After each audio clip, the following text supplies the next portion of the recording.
Mereka awalnya dianggap aneh, mesin terbang kecil tanpa awak yang digunakan Ukraina untuk menghancurkan tentara dan kendaraan lapis baja Rusia. Putin yakin kekuatan Rusia akan menang, ternyata salah. Ukraina berkembang dari pengguna menjadi ahli perang drone.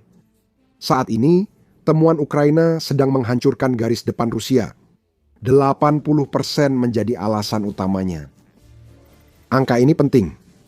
Presiden Ukraina, Volodymyr Zelensky, menyatakan pada 26 Januari bahwa drone Ukraina kini menghancurkan 80% target Rusia dalam perang.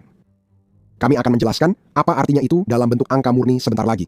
Zelensky menekankan kemajuan Ukraina dan keunggulannya atas Rusia di medan perang yang memungkinkan hal ini. Drone menjadi senjata utama Ukraina dan penggunaannya membantu Ukraina memaksimalkan efektivitas senjata lain melawan Rusia. Bersama prajurit yang berjuang keras mencegah Rusia merebut wilayah itu. Artileri tetap penting, namun perannya kini berbeda. Infanteri kita menjalankan tugas mendasar, catat Zelensky. Namun, perang itu sendiri sedang mengalami evolusi, dan segalanya menjadi sangat bergantung pada elemen penting lainnya, yaitu siapa yang tercepat dan terkuat. Dalam penerapan teknologi, dalam adaptasi teknologi, dan sebenarnya verifikasi atas apa yang terjadi di medan perang. Penyebutan verifikasi itu membawa kita pada pertanyaan tentang bagaimana Ukraina mengetahui apa yang dihancurkan oleh drone mereka.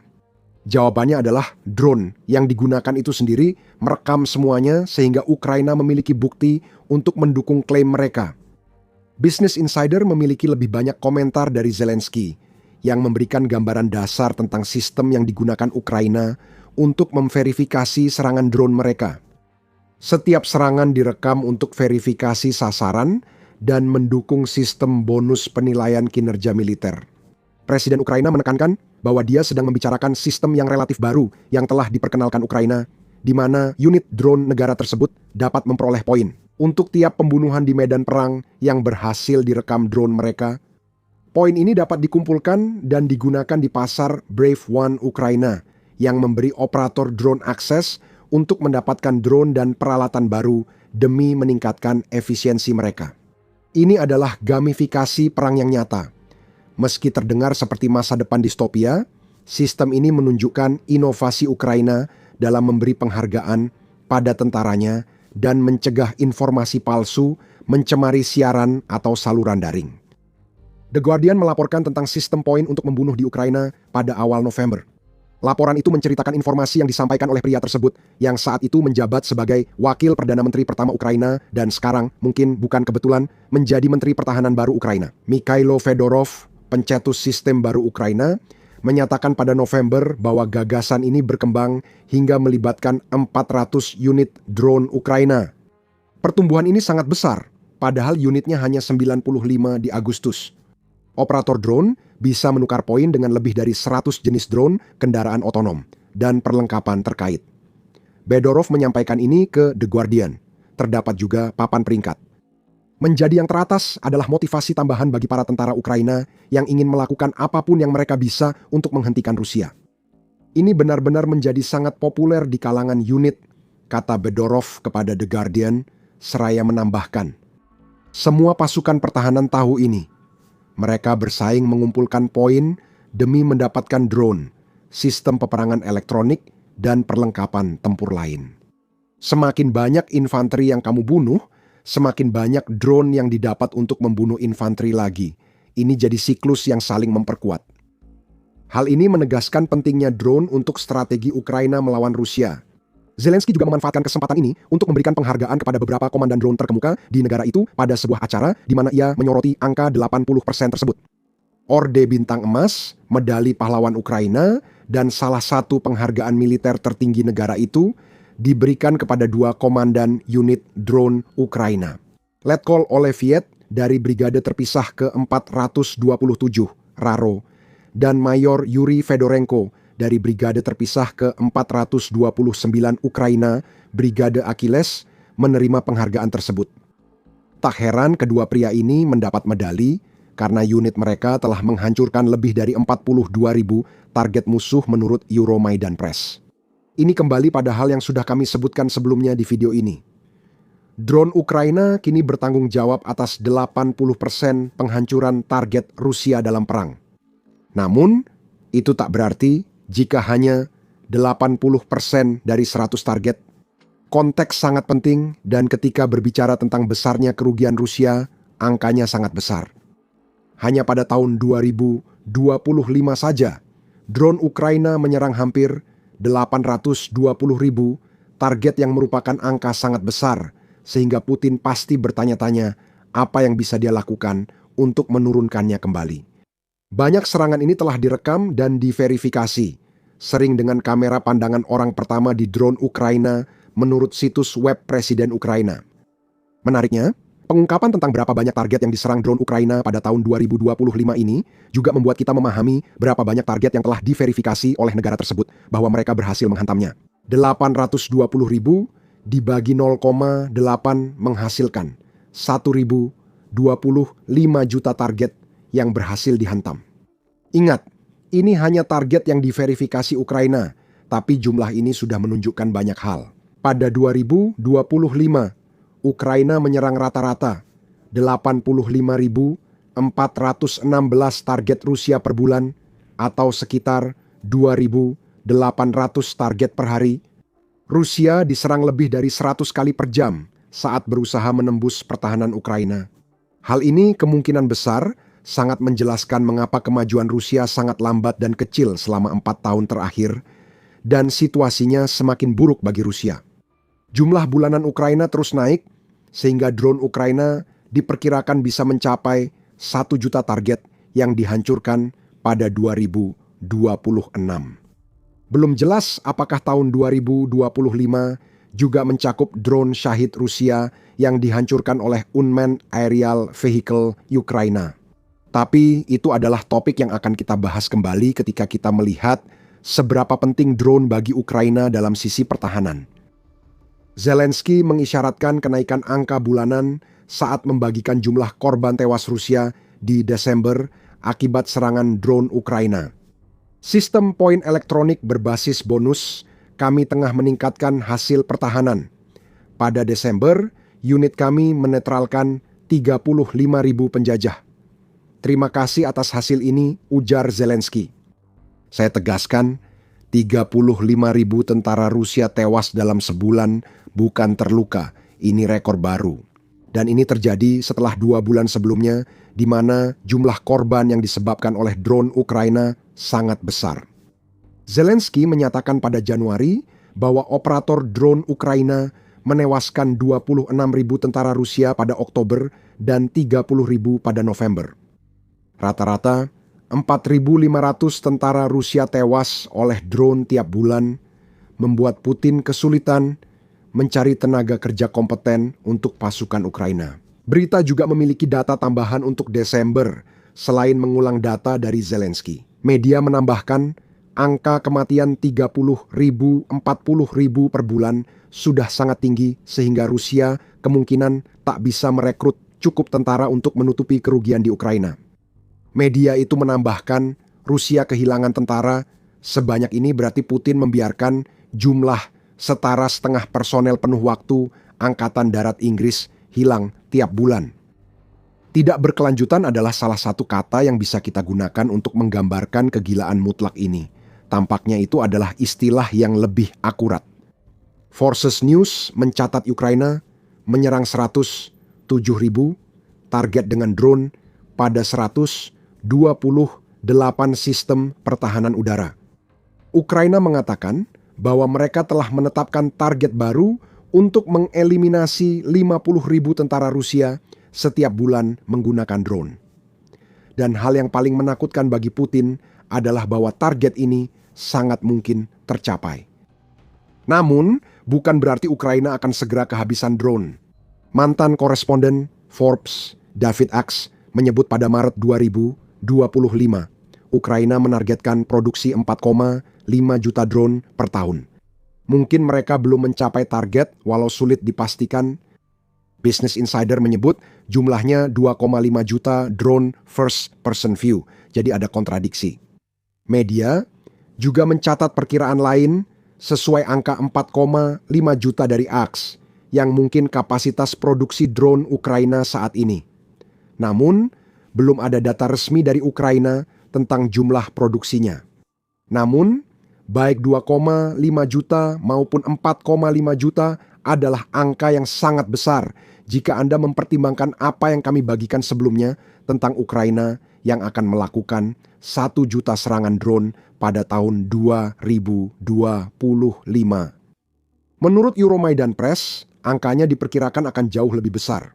Euromaidan Press melaporkan pada 26 Januari bahwa produksi drone Ukraina hampir 2 kali lipat setiap tahun sejak 2023. Media itu menyebut Ukraina menargetkan produksi 7 juta drone pada 2026, menjadikannya produksi tahunan yang sangat mahal. Ukraina butuh 120 miliar dolar untuk memperoleh 7 juta drone, sekitar setengah dana berasal dari anggaran sendiri dan pinjaman Uni Eropa. Setengah lagi akan diberikan sekutu Ukraina sebagai bantuan militer.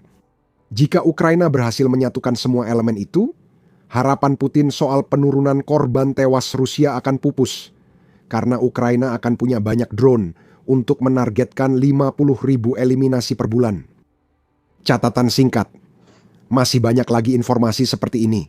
Jadi jika Anda merasa mendapatkan manfaat dari The Military Show dan ingin mendengar lebih banyak statistik seperti ini, jangan lupa untuk berlangganan. Setelah membahas angka-angkanya, kita bisa kembali ke sesuatu yang tadi sudah kita singgung. Kami sudah menyebutkan hal itu. Belum jelas apakah jumlah target yang dihancurkan oleh drone Ukraina mencakup penghancuran drone Rusia selama serangan Kremlin di Ukraina sepanjang 2025. Apakah itu termasuk atau tidak terlalu penting. Yang utama, Ukraina memakai drone bukan hanya untuk merugikan militer, tapi juga untuk pertahanan. Tahun 2026 bisa jadi momen penting bagi Ukraina dalam meningkatkan efektivitas penggunaan drone untuk mencegat drone serang syahid milik Rusia. Zelensky menyentuh hal ini dalam pidatonya pada 26 Januari, di mana ia menekankan pentingnya pengembangan teknologi yang terus dilakukan Ukraina yang dapat digunakan untuk menghancurkan drone tipe Shahid milik Rusia. Ada satu teknologi yang akan menjadi fokus utama Ukraina, jadi teruslah menonton untuk mengetahui apa itu. Sebelum itu, Zelensky tentu saja benar mengenai besarnya dan bahayanya masalah Shahid Rusia. Hal itu diketahui dari tinjauan analitis strategi Shahid Rusia 2025 karya Igor Anokin yang diterbitkan oleh Institut Ilmu Pengetahuan dan Keamanan Internasional. Dalam analisanya, Anokin mengatakan bahwa ukuran gelombang drone tipe Shahid Rusia bervariasi sepanjang tahun 2025 dengan beberapa serangan melibatkan beberapa lusin drone. Sementara yang lain melibatkan kawanan begitu besar hingga 800 drone digunakan. Banyak dari drone ini diluncurkan bersamaan dengan rudal jelajah dan balistik dari wilayah pendudukan Crimea dan Donetsk, tambah Anokhin. Dia menyebutkan 54.538 drone Shahid akan diluncurkan pada 2025, sekitar 32.200 diantaranya drone serang.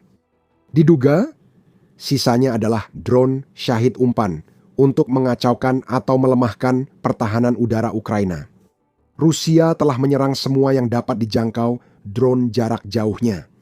Serangannya meluas ke banyak wilayah yang coba diduduki pasukan darat Rusia. Drone Rusia kadang juga masuk ke wilayah Polandia, Rumania, dan Moldova. Meski Rusia mengklaim menyasar target militer, banyak drone Shahid justru menyerang infrastruktur energi, industri, dan gedung tinggal Ukraina jelang akhir 2025. Pada Juli, serangan drone Shahid Rusia memuncak dengan rata-rata 203 drone diluncurkan ke Ukraina setiap hari. Namun, bulan-bulan berikutnya juga merusak rata-rata 138 drone per hari setelah Juli. Drone Shahid Rusia jadi masalah besar bagi Ukraina. Seperti banyak masalah akibat strategi Putin, Ukraina menemukan cara baru mengatasinya, termasuk memakai drone mereka sendiri. Drone Interceptor jadi terobosan besar bagi Ukraina, terbukti dari pengumuman September 2025 bahwa Inggris akan memproduksi massal salah satu drone buatan Ukraina. Digunakan untuk bertahan dari serangan syahid Rusia. Jenis drone khusus ini melakukan apa yang tersirat dari namanya. Mereka terbang ke udara dan mencegat drone serangan yang datang. Pada 20 Januari, The Kiev Post melaporkan drone pencegat ini akan menjadi bagian kubah anti-drone bersama tim pertahanan bergerak. Tim ini akan bekerja sama dengan operator drone Ukraina untuk memperkuat pertahanan jarak pendek terhadap drone syahid Rusia. Fedorov termasuk yang memperkenalkan sistem baru ini, menyatakan tugasnya membangun kubah anti-drone di atas Ukraina. Sistem yang menghancurkan ancaman sebelum terjadi, bukan hanya bereaksi setelahnya. Artinya, Ukraina memperkirakan Rusia akan mempertahankan atau meningkatkan serangan jarak jauh pada 2026. Ukraina merespons dan drone pencegat jadi bagian utama strategi pertahanannya. Jika syahid yang dihancurkan drone pencegat ini masuk hitungan Ukraina tahun 2026, hampir pasti 1 juta lebih target Rusia akan hancur oleh drone Ukraina di tahun itu. Hal ini berlaku apalagi dengan target baru Ukraina menyingkirkan 50.000 tentara Rusia per bulan, meski semua masih untuk masa depan. Kembali ke apa yang dicapai Ukraina pada tahun 2025 dengan serangan drone-nya, kita melihat beberapa dampak di medan perang yang dihasilkan. Salah satunya adalah fakta bahwa drone Ukraina menyebabkan pengurangan amunisi Rusia dalam skala yang belum pernah terlihat sebelumnya. Menurut Euromaidan Press, Kremlin memesan 1,1 juta peluru artileri baru pada 27 Januari.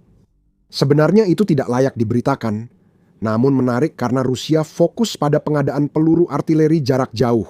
Tembok, drone first person view Ukraina memaksa Rusia menarik artileri jauh ke belakang hingga tak efektif, sehingga peluru jarak pendek tak lagi memadai. Rusia kehilangan sistem artileri akibat drone Ukraina, dan ketika sistem-sistem itu mencoba menembak dari posisi yang sudah ditarik mundur, Rusia juga kehilangan peluru yang gagal mencapai targetnya. Dari 1,1 juta peluru yang dipesan, 1 juta adalah peluru 152 mm MSTA dengan muatan propellan khusus untuk jarak lebih jauh. 100.000 sisanya untuk varian jarak jauh. Poin utamanya adalah biaya. Menurut Euromaidan Press, satu peluru artileri MSTA standar seharga $1.250 bagi Rusia. Versi bermuatan pendorong seharga $1.550. Itu selisih $300, dan jika Anda mengalikannya dengan 1 juta peluru, Anda mendapatkan pengeluaran sebesar $300 juta. Sebagian besar disebabkan drone first person view Ukraina yang menghancurkan artileri dan kru Rusia yang mendekati target yang dijaga drone itu. Jika Ukraina tak bisa menyingkirkan artileri, mereka dapat membuat penggunaannya lebih mahal bagi Rusia. Namun soal perang habis-habisan, kita harus ingat besar kerugian yang Ukraina timbulkan pada Rusia lewat drone mereka.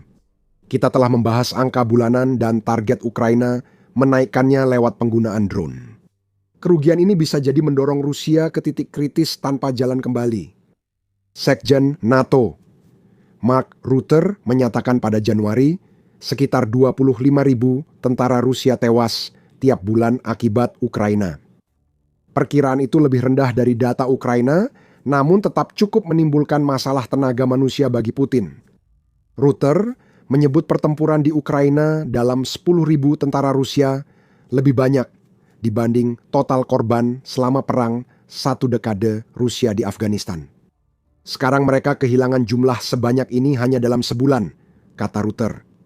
Bandingkan dengan 15.000 korban Rusia di Afghanistan dengan situasi di Ukraina.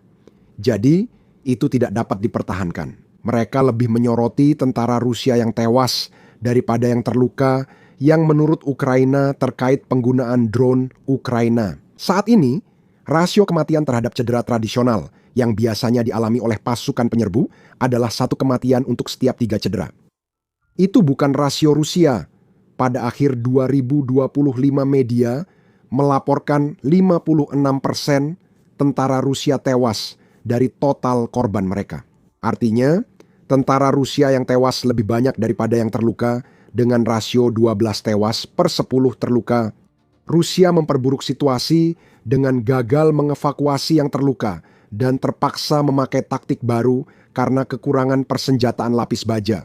Ini adalah hal lain yang bisa Ukraina syukuri berkat drone mereka, namun penggunaan drone oleh Ukraina dan inovasi-inovasi cerdas seperti gamifikasi yang kita bicarakan sebelumnya, itulah yang membuat perbedaan besar. Hal itu membuat Ukraina mengubah wilayah incaran Rusia jadi neraka bagi pasukan Rusia. Kini, tiap tentara yang bergerak dalam 10 mil dari garis pertempuran terancam dihancurkan drone Ukraina. Dan jika Ukraina berhasil pada tahun 2026, kita belum melihat apa-apa dibandingkan dengan jumlahnya di tahun 2025. Semua pembahasan tentang drone ini, dan kita bahkan belum membahas kendaraan udara tak berawak jarak jauh yang digunakan Ukraina untuk membuat kekacauan di Rusia pada tahun 2025. Tapi tenang, Ukraina tetap berkomitmen pada strategi serangan jarak jauh. Kita melihat Ukraina membalas Rusia dengan keras setelah serangan yang membuat banyak warga Kiev kehilangan pemanas, listrik, dan air. Tonton video kami untuk mengetahui respons Ukraina. Dan jika Anda menikmati video ini, pastikan untuk berlangganan The Military Show untuk mendapatkan pembahasan mendalam tentang statistik utama yang mendefinisikan perang Ukraina. Terima kasih telah menonton.